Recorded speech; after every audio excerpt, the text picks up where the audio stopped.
Hello everyone. Today I'm going to introduce you to our dog. Austin is a mini Australian Shepherd who loves people. He's great at entertaining kids who come to our house and would no question welcome even a thief if they tried coming to our house. When he was 13 weeks old, we decided to officially buy him. I still remember being jealous of my classmates who all had dogs and praying for one.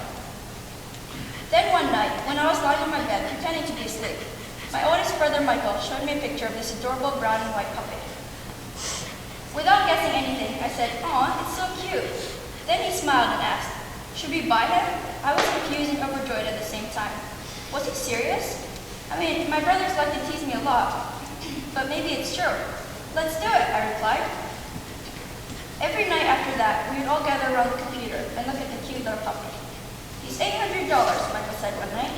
"Oh, I can give you my $80, I said. For an 8-year-old, this seemed like a lot of money.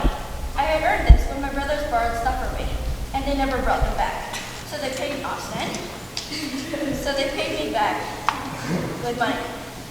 I was so proud of myself for sacrificing all the money I had to buy a puppy. So why was everyone laughing? Then they started to make jokes. I still couldn't figure out what was so funny, but I decided to go along with it. Several days later, the whole family, except Vince, drove down to the bottom of the property, about 1 kilometer, to pick Austin up. The lady who was selling him had sold him to us for $700 instead of $8 because she knew the village we lived in and knew we would take care of him.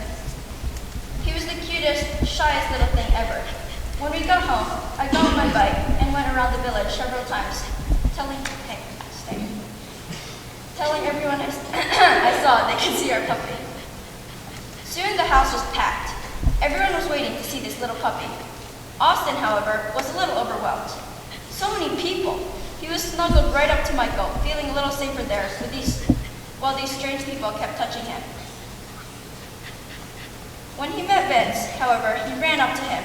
It was so cute, and Vince liked to say, "I'm his favorite, even though I didn't pick him up." When all the visitors left and it was just our family, we tried to get Austin to walk around a bit. But he would not pass the mudroom. He would slowly stretch out his foot, then jerk it away. Soon, lunchtime came around, but I skipped lunch, persuaded I could get Austin to pass the mudroom. Eventually, he was walking around the house, and to this day, I'm still the one who teaches him tricks. On his first night at our house, Michael slept on the couch downstairs, while Austin slept in his crate. He was howling and barking all night. From my room, I heard him, and I started crying.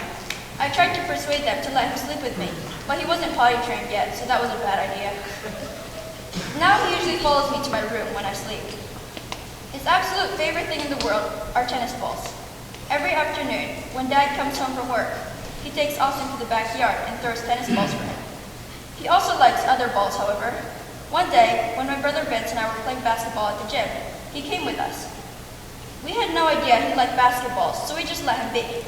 When we started playing, though, he would jump like 2 feet in the air and knock the ball out of our hands. He was actually a very good player, but there was one problem. Because his mouth is so small, he can't actually bite a big basketball. But he would try, and by the end, his mouth was bleeding. When we realized this, we decided to take him home. But when Vince threw the ball to the barrel to put it away, he tore after it. Now that is what you call dedicated. That's not all, though.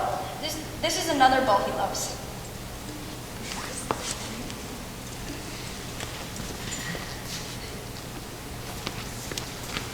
This is another ball he loves. It's a flat soccer ball that he popped, and I covered it with tape, since I can't afford a new one. Nah, just kidding.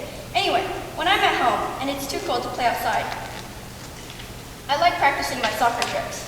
Austin, however, will literally charge the ball and start growling at me if I try and get it. To conclude this speech, I'm going to show you how much he loves people. So can Joni's crew in first grade come up?